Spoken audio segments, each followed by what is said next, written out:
It's showtime. Is there an Ace Ventura quote or not, or a Jim Carrey quote? I should say where he starts off with this like, where it's that. I was thinking it's smoking.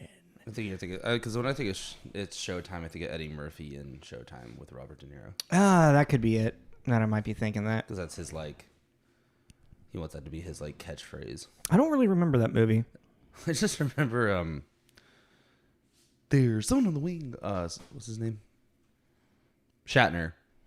William Shatner? Yeah, and he's teaching them how to be like TV cops. He takes the knife. He's got the cocaine. Man, I do not remember this movie that well. He takes the knife because he was TJ Hooker. Yeah. He takes the knife and he takes a little bit and he goes, Hooker knows that's cocaine. And Robert De Niro's like, what if it's cyanide? And he walks up. Oh, yeah. And then William Shatner's like, and everyone's like, no, it's never cyanide. It's never cyanide. It's never cyanide. Oh man! So I recently purchased the Charlie Day movie that he did. Charlie Day from Always Sunny. Did you repeat that though? I purchased the Charlie Day movie that he did. Yeah, that threw me through a loop for some reason. The Charlie Day movie that he did. So Charlie Day made a movie. He wrote, directed. It's an homage back to like the 1920s, like Buster Keaton, Charlie Chaplin, silent movie film era idea of like he's just kind of like it's all like physical body humor. He'd be a good Charlie Chaplin. Yeah, no, like he's actually a really he's hilarious in it. The movie didn't get good reviews. Adrian Brody's fucking funny as hell. I love Adrian. It's set more like the 1940s, 50s, like the glam of the Hollywood era, you know. Kate Beckinsale's in it. She's fucking hilarious. Wow, so far good cast. Dude, it's a great cast, yeah. And originally the movie he wanted to call the movie's called Fool's Paradise, but he originally wanted the movie to be called El Tonto. Mm-hmm. And after Guillermo del Toro read the script, he's like, "You don't name it El Tonto. Like, think of a better name." And I was like, "What does El Tonto mean?" And I looked it up because I've been learning Spanish, and Tonto is fool or like stupid or idiot. So like he was saying like, "Oh, the fool would be it." And I was sitting there, wait a second, wasn't the Lone Ranger's sidekick named Tonto? The Native American, the indigenous person in this goddamn Western white American fantasy nickname. I'm going to be kind of a dick right now. What? We did this already. No, we didn't. We talked about it a little bit. Yeah, I know, but then we went on that deep dive and started cracking up. Oh, what was it? Because they were like, oh my God, like, geez, like, yeah. And then Johnny Depp played him in that remake. Oh, yeah. And they were like, wait, who played the Lone Ranger? Oh, we were Armie like, Hammer. Armie Hammer. Like, what a dumpster fire of a movie. Ladies and gentlemen, the Lone Ranger should just be retired. Just let's put it to bed. Put it to rest. It's done. That final nail in that coffin. But yeah, it was because we were having dinner. What a Tonto. Sorry. We were just sitting there like, yeah, wait, who was the Lone Ranger? And I was like, I'm pretty sure it's Armie Hammer. And you're like, oh, I think you're right. I think it is Armie Hammer. Okay, let's get into this. On that high note. Seriously, I can't believe that happened. What? Oh yeah, this is Tommy. This is Jacob. This is Tommy and Jacob's mixtape.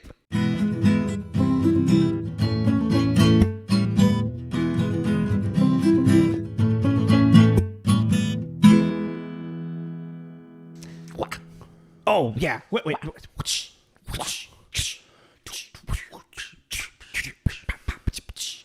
When I was a kid, I thought I could do Kung Fu because I watched a lot of Kung Fu movies. A lot of martial arts. I took Taekwondo, Karate. I took a broomstick and I pretended I was Donatello and I learned how to spin it around my body and I attacked trees. I had a bamboo stick and did the same thing. Yeah. Bamboo's hard. Yes, it is. Yeah. Think about the strength of a panda's jaw tearing that open. Mm-hmm. It hurts sometimes. Like the oh, the ringing? Yeah, like when it like go through your arm, you're like, jeez. Hi, everybody. Hello. We're hustling, baby. I'm sorry, I worked late last night, so I'm gonna be a little. Good night, ladies and gentlemen. That's all for today. Good night and good luck. Yeah. That was I didn't even try to do George Clooney. George Clooney's kind of a hard one to do. He is. I wouldn't even know. Like, it's one of those, like, thinking about it, I wouldn't even know how to start. Because Because Walken does that thing. George Clooney is like, he's got like a nice baritone. It's like, I don't know. It's very suave. Yeah, and it's also very specific. But anywho, we're not doing anything with George Clooney today because we're talking about a martial arts film that came out in 2004 called Kung Fu Hustle. Kung Fu Hustle. Yeah. One of my favorites growing up. I can see that. And also, I watched it, I think, when I was a senior in high school. Well, this came out when I was like a junior in high school, so. Makes sense. So we're going into a martial arts movie block, starting with this. This one I feel like is pretty easy digestible, and it kind of it's goofy. This and then also like Shaolin Soccer more so in like worldwide or not just in the United States, helps kind of revive a little bit of the martial arts cinema movies.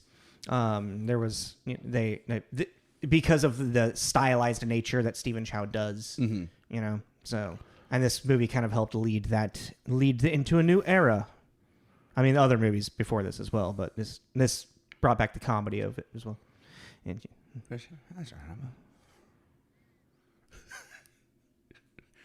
it came out December 23rd. It looked like you were about to get up and leave. You know. It was Kung Fu Hustle. It came out in 2004 in Hong Kong, released December 23rd. It was its first premiere though was in the Toronto International Film Festival. TIFF, yes, Toronto International Film Festival. It's more fun to say TIFF. Sup TIFF? I thought you were. It's almost like you're like shortening Tiffany's name. Sup TIFF? Or you're having a TIFF. I haven't thought about that. Hey, you know who has a TIFF? Canada does. Can you add a didumch if I can find it? Yeah. sound? And then a wah, wah, wah. Would you stop that? Officially released in the United States, like nationwide in April of 2005. That's what I saw for like full theatrical, but still very limited. It did have like a New York premiere and a Los Angeles premiere like in January and so forth. But ultimately it came out in 2004. So we are considering this a 2004 movie. Yes. How many movies do you have in 2004? What do you want? 58. I had 49. Oh yeah, wait. Synopsis. Oh yeah.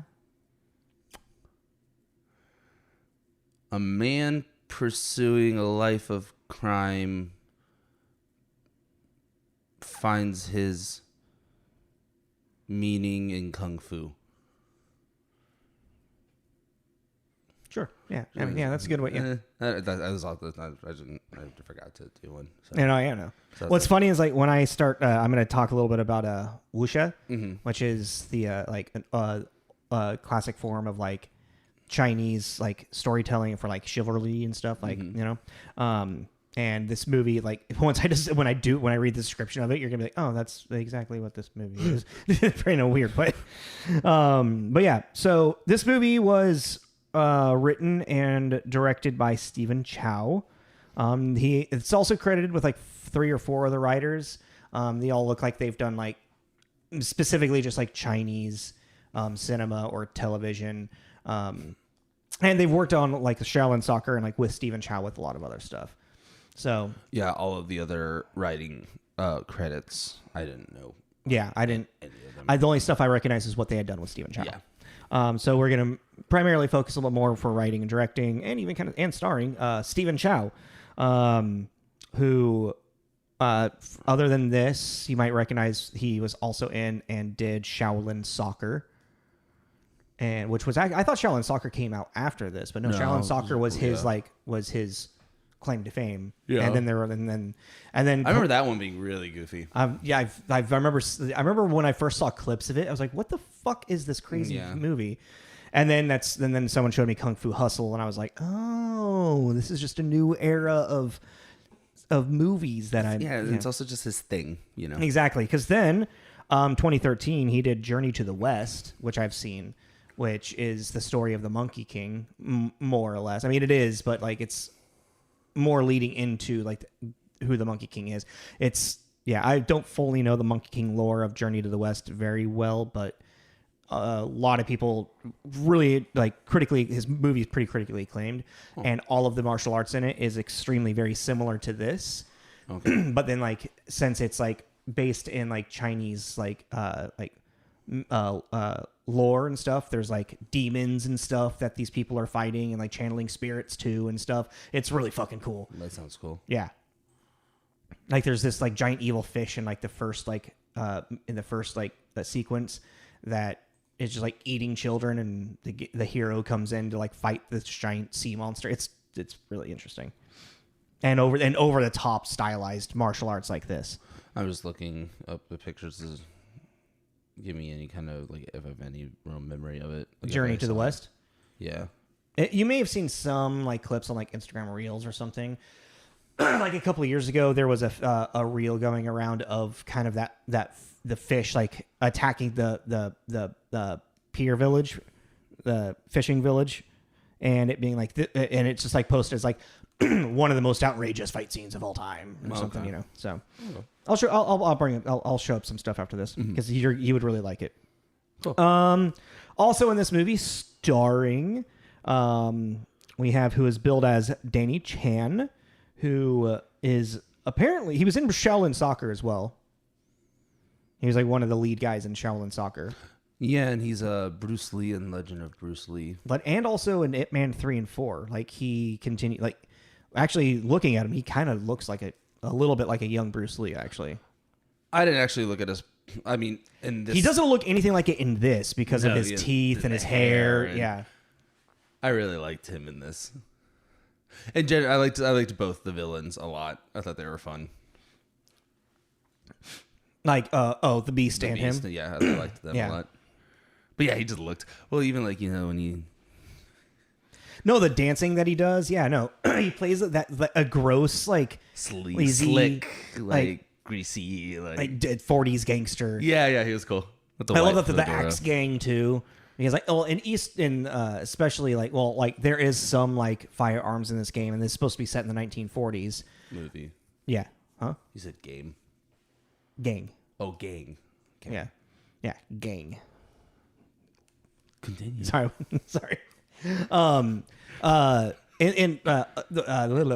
Firearms aren't really as popular in Eastern countries as they are in Western countries. No way.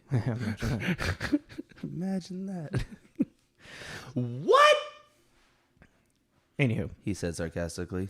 So yeah, Danny Chan. He plays your initial villain of the movie, and it evolves, and he devolves in an interesting way as well.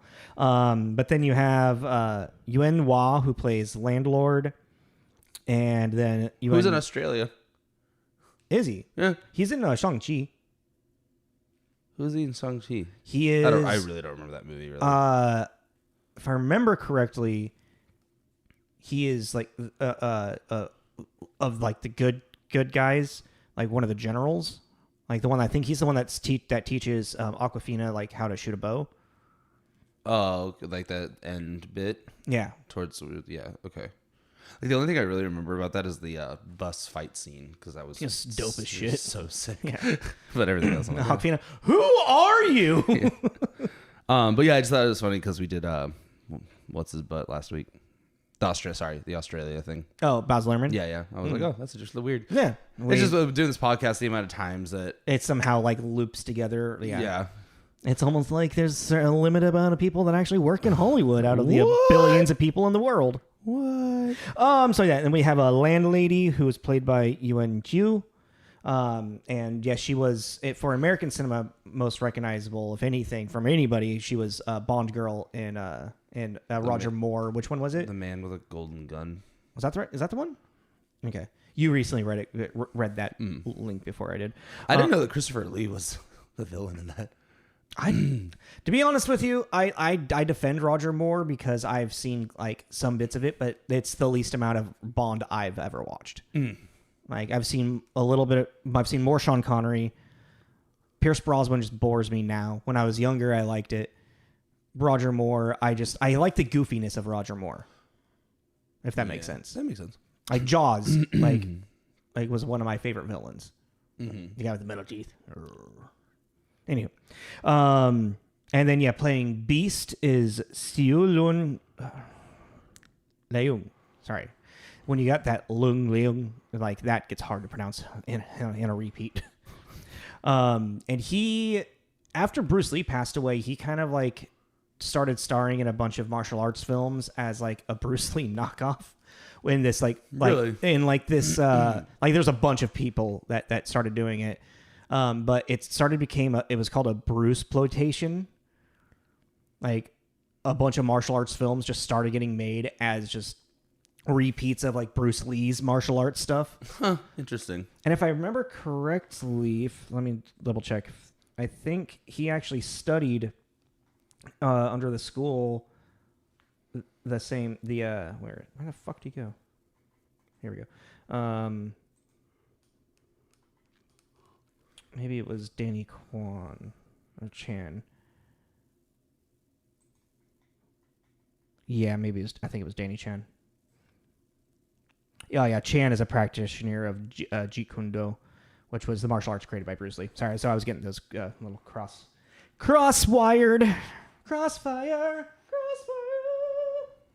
I don't know if you remember that commercial. No. Okay. Anyway, and I guess like build on it as well as like the female lead who has like 5 minutes ish of screen time, maybe. It doesn't say a word. The character's a mute. Yeah. Yeah, Eva Huang. I forgot about the mute thing. Yeah. Like, she's a mute. That's why she doesn't say anything. Which is like a weird writing choice. Yeah, I don't know. It's like her character is literally just a weird crutch for a feeling of redemption for saying. Yeah. I forgot about the mute. I'm sorry. I'm stuck on the mute thing. What a weird writing choice. Well, because also, it's like, let's just create a shell of a she's character. A singer. Yeah, I know. That's what's weird. But that's the joke. I think that might be the joke. That might be the joke. Because Steven, like in this movie, and we'll get into that when I start talking about with reviews and whatnot, Stephen Chow, there's like joke after joke after joke and like homage to cinema and the world around him. That's actually constantly in this movie. That's probably the joke. Yeah. We're just not, because since we don't know her as a singer. Yeah. That's like getting like, okay, that's like in Austin Powers Gold member, Beyonce's in it, and then you make her a mute. Yeah. And you're like, that. Or like casting Adele as a mute. Yeah. Yeah. It's like, that's funny. Like, it's not like outwardly funny, it's not like ha funny, but it's like when you think about it, you're like, that's pretty funny. That's funny. Yeah. Yeah. Interesting.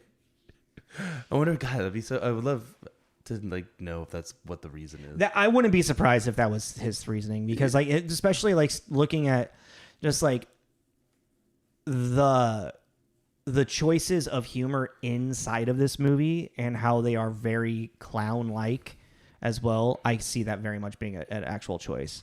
But also I looked up the fight choreographers for this as well. Oh, cool. So the first part of it was choreographed by Sammo Hung, and he got sick and then had to leave. So then the rest of it was done by Yuen Wu-ping, who took a lot of his inspiration of like the different types of martial arts to be used in it, and for the story of it, as I was just talking about earlier, wuxia, which is it's spelled Wuxia. But so wuxia, it's a genre of Chinese fiction concerning the adventures of martial artists in ancient Japan. Which so wuxia literally means martial heroes. That's what it translates to. Okay. So the whole idea is like, very quickly description on Wikipedia is the heroes in wuxia fiction typically do not serve a lord, wield military power, or belong to the aristocratic class. They often originate from the lower social class of ancient Chinese society. A code of chivalry usually requires wuxia heroes to right and redress wrongs, fight for righteousness, remove oppressors, and bring retribution for past misdeeds. Which is A lot of what this movie A is. lot of this movie. Mm-hmm. Mm-hmm.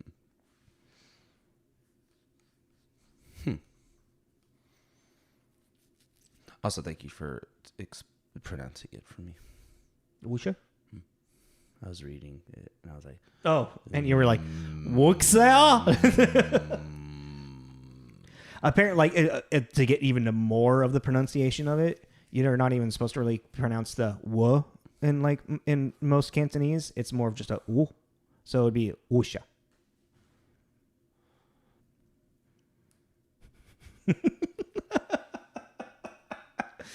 It's fun. It's like the way you struggle with Eastern language is very similar to how I just struggle and kind of why I hate French.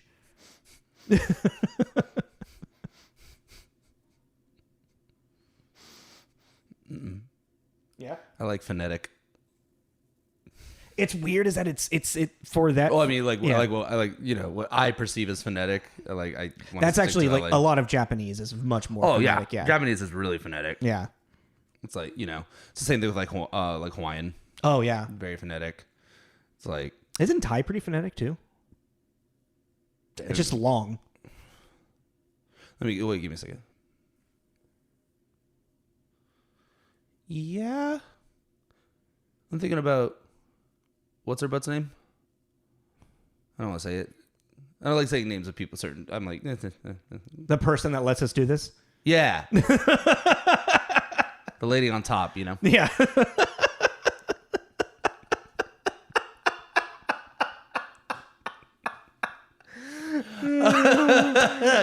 God, funny.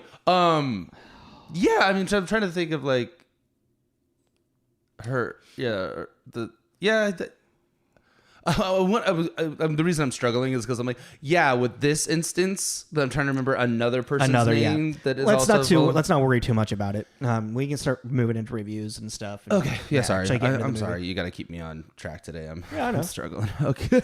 Hey, do the thing while I pull up the stuff. I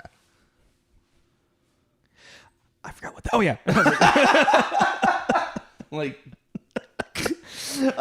Reviews. This is a score wise pretty well, pretty high. IMDb is a 7.7. Tomato meter rating is a 91%, and its audience score is an 89% on Rotten Tomatoes. So I'm like, yeah, okay. Which I always get kind of like when I see IMDb lower than those, always makes me wonder. I wonder how many more people just continuously like write on IMDb. And how Rotten Tomatoes maybe just like at the very beginning of it and then it just like stops, you know? Like how many people continuously like write new reviews on Rotten Tomatoes? I see what you mean. Yeah. Yeah. Yeah, I don't know. I mean, it might also because I find IMDb more user-friendly than Rotten Tomatoes. It is. Very much. So that would be... Yeah. Makes sense, you know. Mm-hmm. So for our reviews, I was very surprised. 34 positive. Yeah. 3 mixed and 1 negative. Yeah. And I'm pretty sure I think I know what the negative one is going to maybe bring up. Because I did kind of look a little bit on some of the reviews, the stuff on Wikipedia.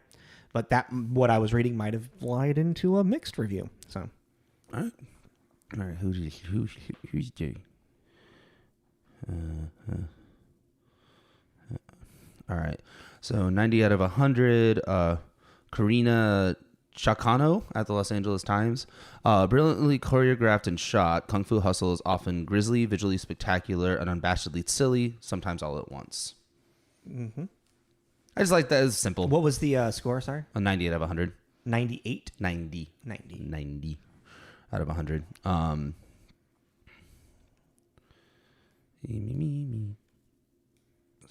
God damn. Once you mentioned that pinched nerve thing, that's all I'm feeling. 60 out of 100 for our... Damn it, you just brought it back into mind. 60 out of 100 for our mixed Madeline McDonne at the TV Guide magazine.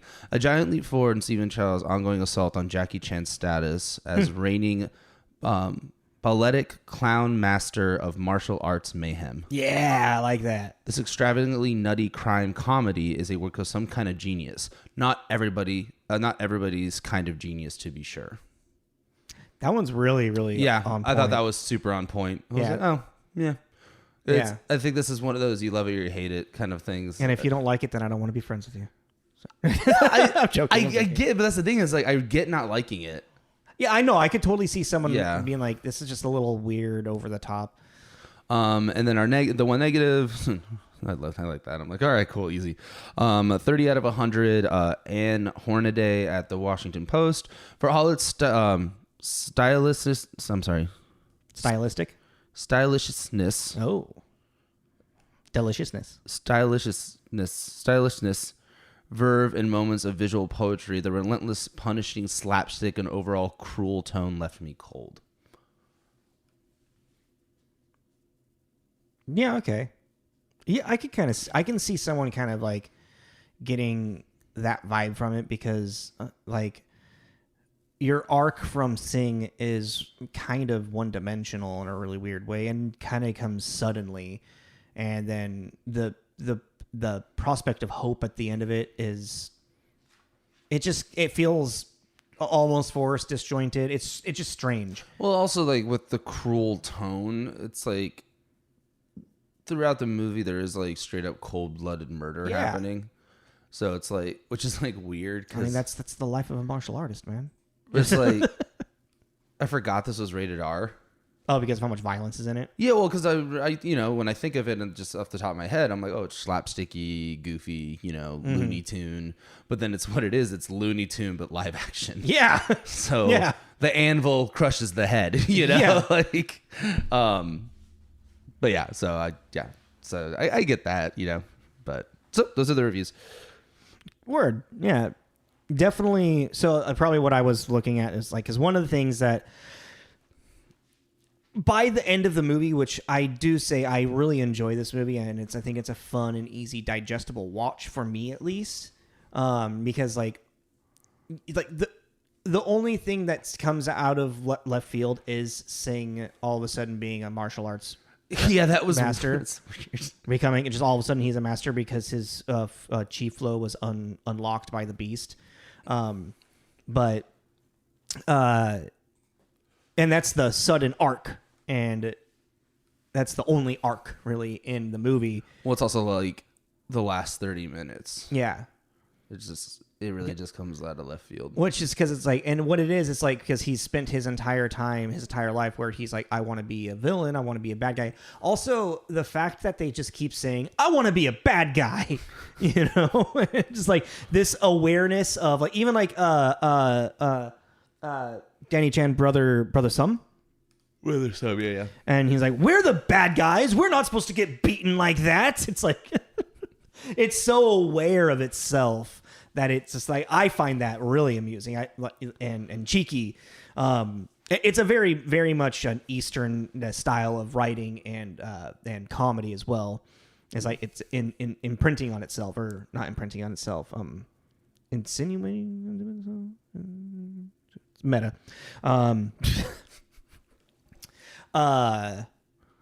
It's the lack of arc that I could see like making this movie just kind of like little like, okay, but it's still just a fun watch. Well, this is one of those movies that I find myself kind of watching it, just waiting for certain scenes. Yeah, like the intro's great. The beginning with like the cowboy hat, gangster, and then getting like brutally like murdered by the axe gang. Well, it's kind of a cutting to them. Well, yeah, but no. What is the phrase? What is the term? It's like not a double reveal, but it's kind of like it's a mislead because. Oh, you think like, this is going to be our villain, and then all of a sudden an even worse guy shows up to take out the villain. Well, that villain, the villain took out the like it made me laugh too because that's then that's when the whole like dancing scene happens, and first it's just Brother Sum, and there's like two other guys, and that's representing the growth of his empire. Yeah. But it made me... that's actually cinematically, this movie has a lot of just like subtle like things showing that tell a story without saying anything. Well, that whole thing made me think of Arnold Schwarzenegger and Batman when he's making them dance, making them sing. Oh God, what was it? I'm Mr. White Christmas. I'm Mr. Snow. Do, do, do, do. Louder! Louder. Stay in time! But I just because they all start like it's because it's like especially once you get And they're like licking ice pops. like and shit. they're chewing microwavable like frozen meals. I think they all have something a little different. Don't it's like I remember that guy. I remember one of them having like a frozen popsicle as well. But like I just imagine because once you get to know Brother Sum and how like over the top Yeah. and egotistical like narcissistic he is, it's like I just had this like image that he's like dancing and he's like, Come on. and they're like, Get behind me. okay, Yeah. yeah. I can see that, yeah. But I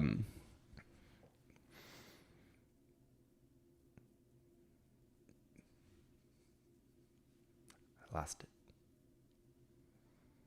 Dancing, Brother Sum. I lost it. Was that maybe the end of your thought? Or Maybe.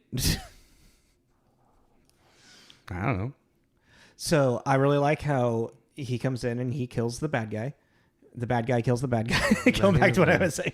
The setup for it's interesting is like there's a setup of like who your clear villain is, but then he again is not the clear villain by the end of it. And another weird thing is that it's not clear who the hero is throughout this movie as well. That's a good thing. It's like you don't have a hero because even then it's like all the other martial artists are like in hiding. Yeah. Then like okay, well first I want to say you made a very good observation about that whole dance scene, like showing the growth of his like gang and empire and stuff. But even like with the martial artists too, like that one's kind of like really in your face. But I liked like the tailor. It really focused on the rings that were hanging in his shop. No, even just like the noodle. What does he make? The baker. Yeah. He's like, and like the way that they focus on his rolling and using the dough pins and sticks and stabs and stuff. It was fine until they got to the strong guy, and then he just like flips something. Yeah, you're like, that's a little too kung fu-y. But it's like, so then you're expecting him to be the hero, and then who's the first one that dies?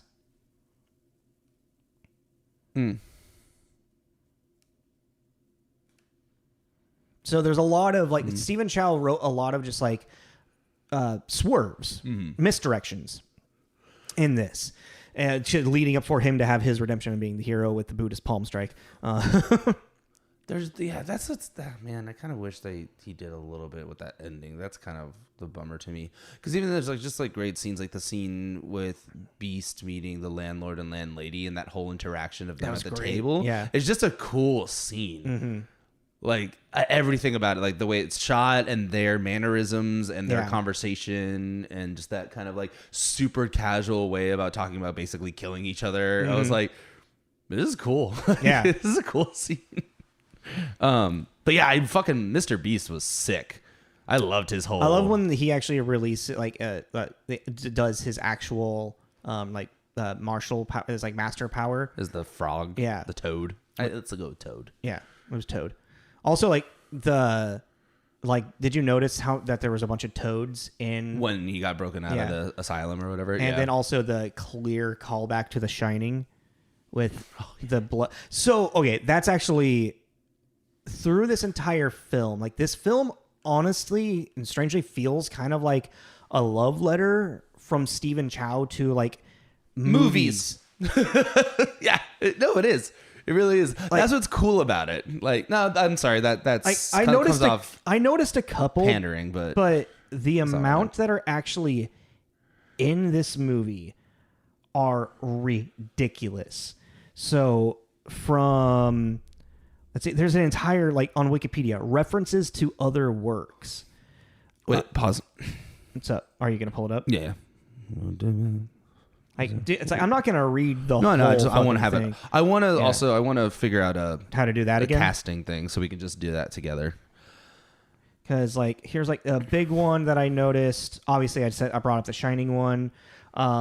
With great power comes great responsibility. Spider-Man. Well, obviously Looney Tunes. Yeah, all the Looney Tunes. But I mean, and specifically, this one is when Sing is chased by Landlady.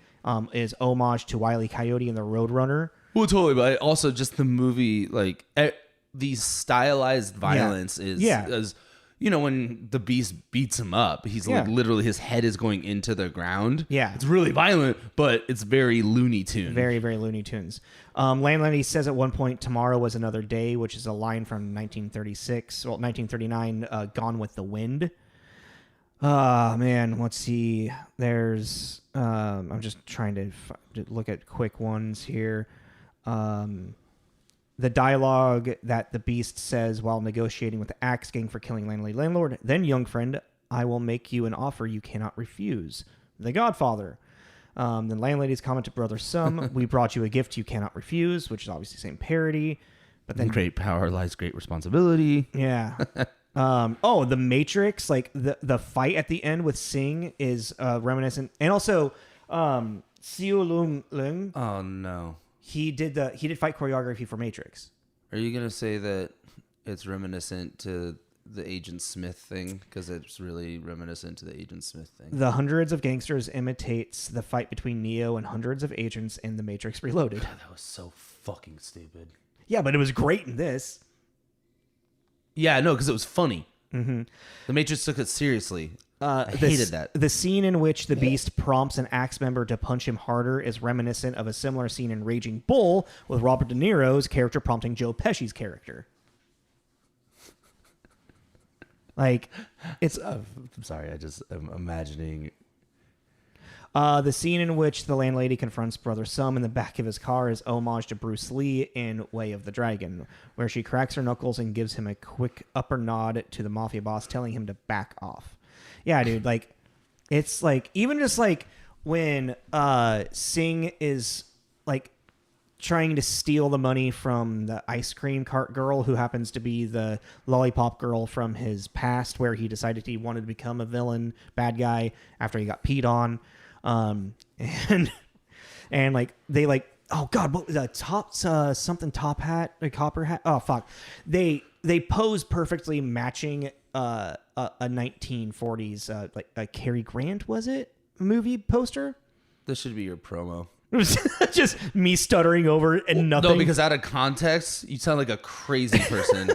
And then this Cary is when Grant... he met Lollipop Girl, and then we just had to become a villain because he got peed on, and then like I don't. It's a lot. It's like me when I was talking about 3,000 Miles of Graceland, just breaking down the movie in a really weird way. Yeah. But it's they're just like Stephen Chow is. This is like this. It just feels like his love letter to cinema. Well, it's just like fun. And it's inspired. Sorry. I was just gonna say we've talked shit about like directors or. And let's just say, because it could be producers, it could be studio, whatever.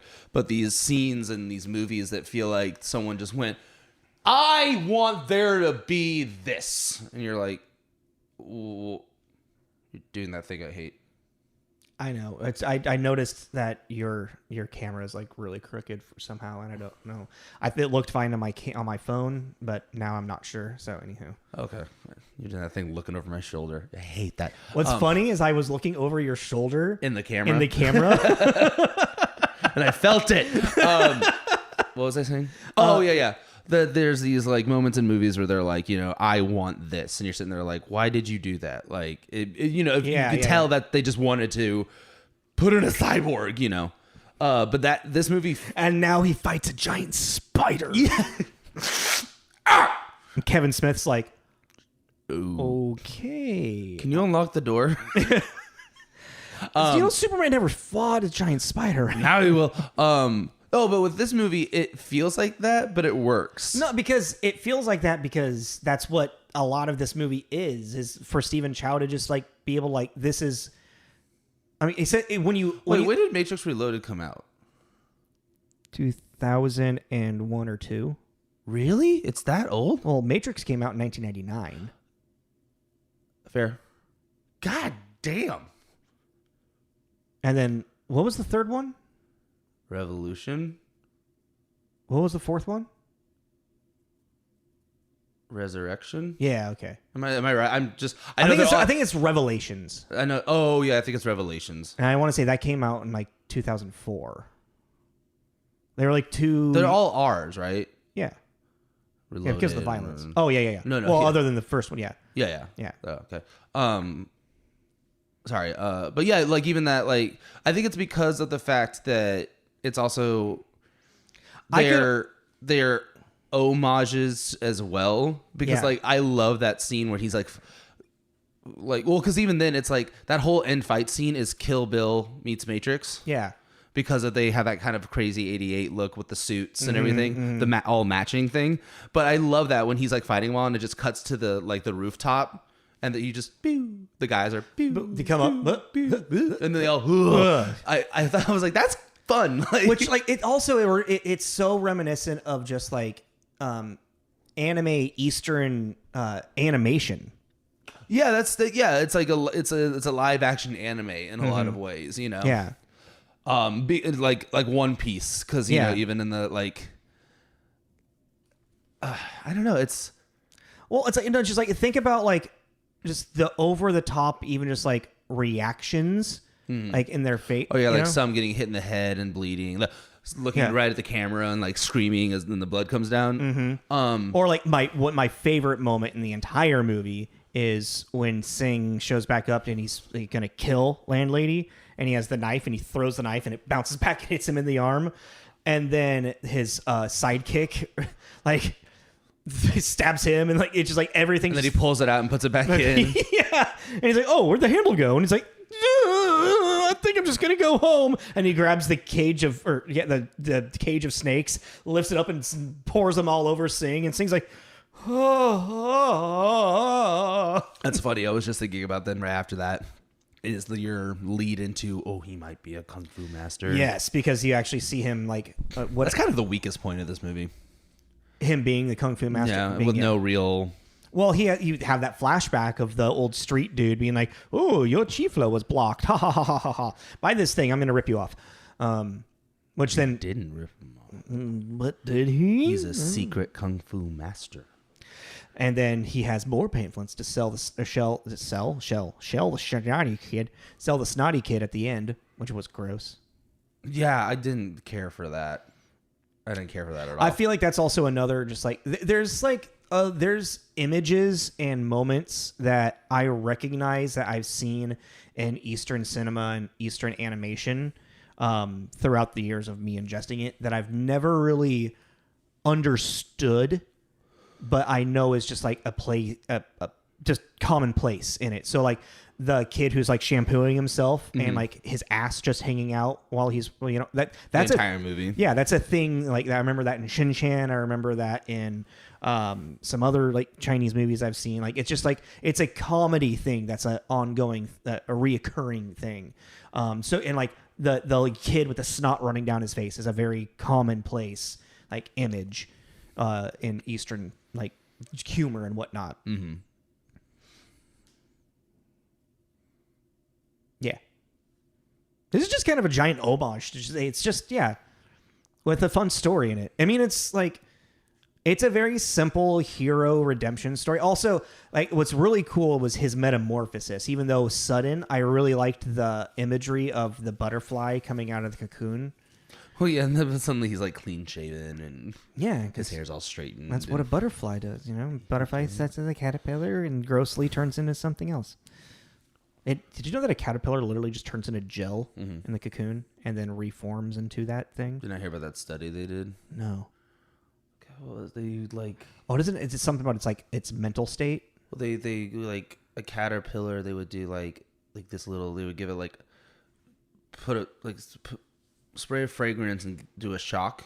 Oh yeah, and then train it basically to react to that fragrance as if it was getting shocked. Then it metamorphoses into a butterfly, and the same thing would happen. Yeah. Well, they were just that's fucking mind blowing. Well, yeah. It turns into a goo and then reconstructs, and it still has this memory conditioning. I mean, it's fucked up, but to do that to a living creature, but that's insane. It completely and then reforms into an entirely different creature, and it still has this conditioning. I don't really want this podcast to turn into a neuroscience thing because I don't fully know a lot about it, but I have an idea of like how that works. Oh, so. Do it.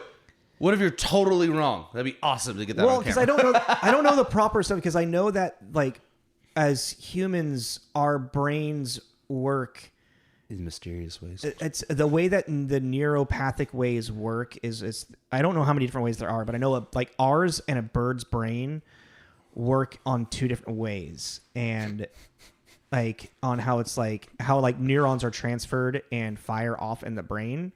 Like, how the fuck did we get to this? The metamorphosis of a caterpillar. Yeah. Let's get off of it, because like, I'm actually I kind of want to call up Taylor and like ask him, or Why? I know Steph would know. Because I was having this, because Steph was talking to me about this with like, because she took a bunch of, she's a like biology major. Oh, I was like, what? Are they a scientist and I didn't know? Like, I didn't. You're about to be a scientist in fungi, specifically mushrooms. Oh no, she's gonna be the cause.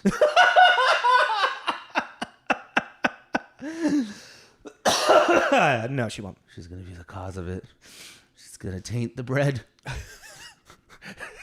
Jesus Christ. She's gonna taint the bread. Okay. What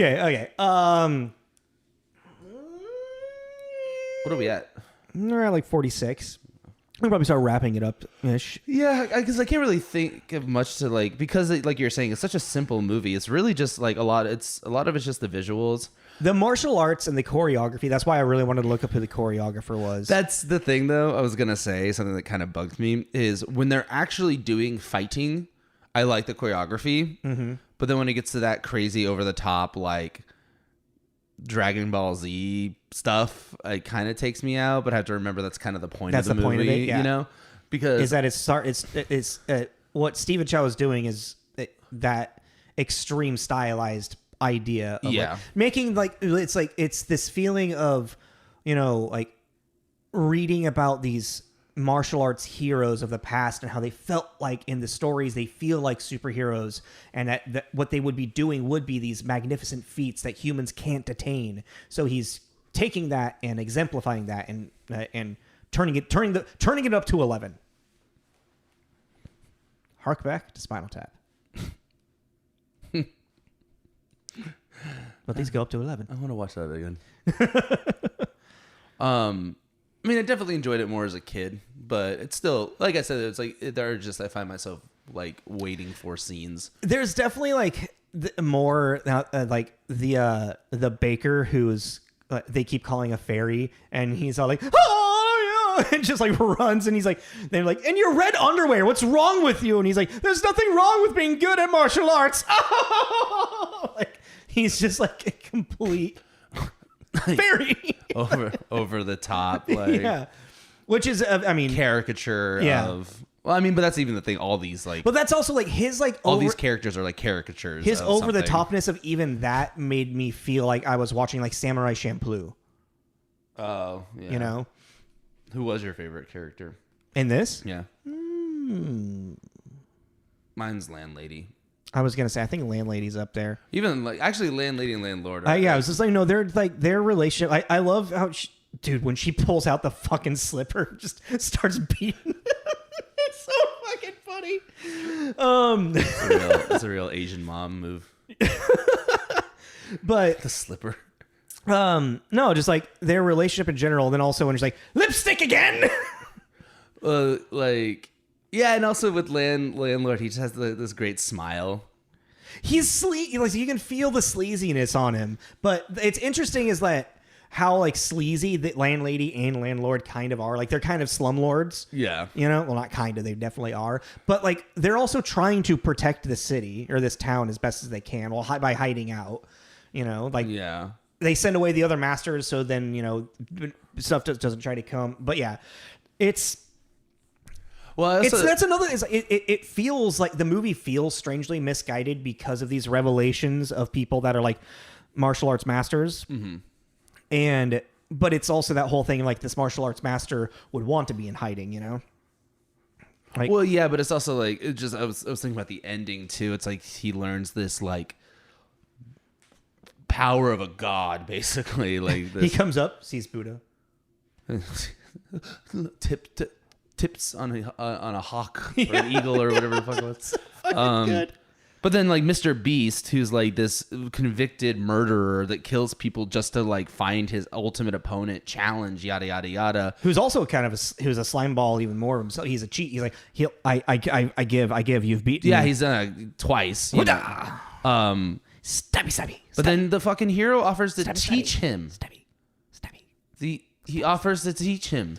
Yeah, because Mr. Beast kills people for the fucking challenge. do you know anything about Buddha? Prince Siddhartha? Yeah. No. Oh, okay. Well, no. I mean, I know. What do you? What's your Because point? it's the Buddhist palm strike. The whole idea is that he is now reawoken in a state of nirvana as well. The Mr. Beast. No. Sing. Okay, but don't So teach Mr. Beast that. No, he wouldn't teach it. He He offers to teach him. I will teach you my ways. He goes, Master. Yeah, my ways of peace. He should have been like, go away, Mr. Beast. Hey, wait a minute. Funny. Isn't Mr. Beast like a YouTube thing right now? Yeah. Isn't he like a Weird millionaire that gives away money. weird millionaire guy that does random shit? A lot of his stuff is invested specifically through YouTube and whatnot. Yeah. For planting trees and He actually does stuff like that. He actually does like really cool shit. But he also like, I know he'll hold a thing where it's like, what was it? 2 years ago, he did a like 1,000 person hide and seek. That's cool. Yeah. And he did it in like a stadium, a football stadium or something. He's just like this name that I know, and I every now and then see him pop up on like, oh, Mr. Beast did this. I'm like, who the fuck is this? I spend a lot more time on YouTube watching YouTube personalities than you do. Yeah. Sure do. Well, that spiraled. Buddha.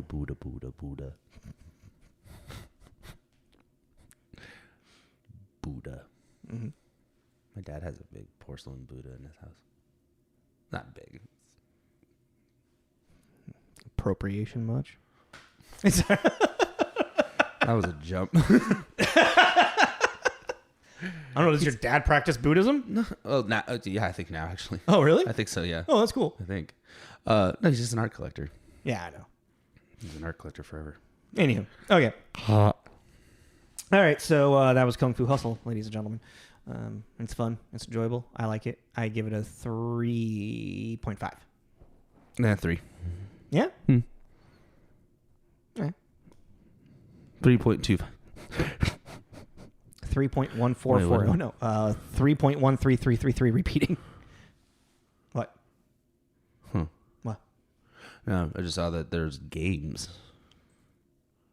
Oh, yeah. I was noticing some stuff like that. Like, apparently Stephen Chow's been working on a sequel for a while to this that would take it into modern times. Oh, that was another thing. Just like its whole like set in 1940s and like another like I felt like hark back or homage to like 1940s cinema. It was like even just like the sets and everything looked like a 1940s soundstage. Yeah, and also the music was killer. Yeah. The music was cool. I really, really dug the music. It really gave it a vibe. You know? I think overall, I think why I said 3.5 is because I feel like overall the world and everything feels very it knows its identity and knows what it is and it lives in it very, very well. The but aesthetic is really cool. Yeah, but it's more of like the character arc, the journey, and overall story seems a little bit lacking in fullness. But it's still just easily digestible and fun to watch and like easy. It's easy to follow. Even with like a weak in a sense, like point A to point B to point C, it's kind of weak, but it's still because you never fully know who the actual hero of the journey is, and and then by the end of it, you like the villain changes. So, but even with that like weak A to B to C thing, it's like it creates a world that you believe exists. yeah. You know, there's this zany parallel universe where these martial With arts. his brother Sum with his dirty ass teeth. Yeah. Also, I love it when they have the harpists fighting. Oh, that scene's dope too. Yeah, and with the harpists fighting and like his henchman or whatever keeps like getting. He's like, get out of the way! Slapping him. Yeah, like what did I say? Get out of my line of sight! You know, just. What is that thing called again? What they're playing? Mm-hmm. God, I can't remember. I forget. But they're billed, I want to say, as the harpist. So I think it's just a type of harp. But yeah, like it's just like a cool idea that it's like they're somehow making swords. Well, not only that, but like they're like summoning like skeleton demons. Yeah, that's like they're like the supernatural enemy, you know? Yeah. I also just love that instrument. I love the sound of that instrument. Mm-hmm. But yeah, that was just totally forgot about that. Mandolin? Not a mandolin. No, a mandolin's a small like a tiny little, like smaller than a ukulele. Tiny little banjo with a lot more strings. Oh, okay. Mandolin's really hard to play because it's like it's a lot of strings in a very small space. Oh, okay. I remember Sean bought one and I was like, have fun with that, dude. And I got my banjo. Is that my banjo got stolen? No. I think you have, but yes, I know how to play banjo. Okay, y'all. Banjo's fun. Okay, sorry. Okay, yeah, we gotta go. I'm spiraling. I need adult. I am an adult. Yeah. Kind of. We're both kind of adults. I am an adult. I pay taxes. Can I have a cookie now? I want to go home and watch cartoons. I want to watch the New Adventures of Superman. I actually really did. They're fun. They're good. Yeah. Okay, we gotta go. Next week, are we definitely doing? Let's just do it. Just do it. Let's do it. All right. So we're going from Eastern martial arts to Western martial arts. Well, ish. More Western cinema stylized martial arts. It's. I just put it in there too as a suggestion because I really want to watch it again because I remember really liking it and I'm just kind of curious. But yeah, it's Unleashed. Jet Li, Bob Hoskins, other people. Really, and I'm excited because it's a really weird concept. Yeah, that's not a weird concept. It's an interesting concept. Yeah. But yeah, we'll get into that. It's about human trafficking and turning them into living weapons. Yes, like explain them. Yeah, it's Pokemon with humans.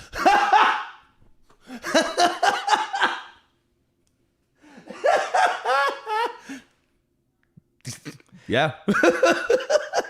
Talk to you guys next week. This is Tommy. This is Jacob. This is Tommy and Jacob's mixtape. Gotta catch them all.